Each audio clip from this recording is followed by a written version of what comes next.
Are you sick and tired of having uneven concrete at your Canton home? The top 5 reasons for your Canton concrete sinking.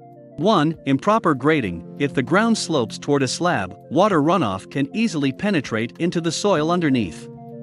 2. Frost penetration. When melting snow penetrates the soil under a concrete slab, and the temperature drops below freezing, the ground expands. Then, when the earth dries out, the soil contracts. 3. Tree root growth. When trees grow near a concrete slab, their roots can extend into the soil underneath. As the root system becomes larger, foot traffic and weather conditions can cause the slab to sink, crack and buckle. 4. Poor water drainage. Even if the ground is properly graded, soil issues can develop if you neglect gutter and downspout maintenance. When moisture runoff from the rooftop flows toward a slab, ponding water can lead to Canton, Michigan sinking concrete.